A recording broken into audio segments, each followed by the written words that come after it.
آج عمر عطا بندیال صاحب نے اپنی اننگ کی آخری بال میں زبردست چھکا مارا ہے، اور وہ جنہوں نے پرسنل اسپیسیفک قانون بنائے تھے اپنی ذات کے لیے کہ 50 کروڑ روپیہ تک کی کرپشن جو ہے وہ ٹپ تھی، اور وہ لوگ جنہوں نے 16 مہینے خاک چھانی اپنے کیس ختم کرنے کے لیے اور یہ تاثر دینے کی کوشش کی کہ ہم گنگا نہائے ہیں، آج وہ خاک وہیں پر پہنچ گئی جہاں کا خمیر تھا۔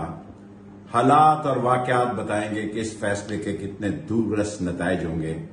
کرپشن کوئی کرے، زاہد کرے، بکر کرے، اس کو قانون کے شکنجے میں آنا چاہیے۔ اور سب سے اچھی بات یہ ہے کہ یہ قانون وہیں سے شروع ہوں گے جہاں سے ان کو لپیٹ دیا گیا تھا، جہاں سے پیک کر دیا گیا تھا، جہاں سے تحقیقات ختم کر دی گئی تھی، اور جہاں سے انویسٹیگیشن کا گلا گھونٹ دیا گیا تھا۔ غریب مر رہا ہے بجلی کے بل سے، غریب مر رہا ہے آٹے سے، چینی سے، بے روزگاری سے، غریب مر رہا ہے بچوں کی فیسوں سے، غریب مر رہا ہے مکان کے کرائے کے ادا کرنے سے، اور یہ لوگ ہیں کہ اربوں کھربوں لوٹ کر منہ صاف کر کے بھاگ گئے لندن جو ان کی اصل قیام گاہ ہے۔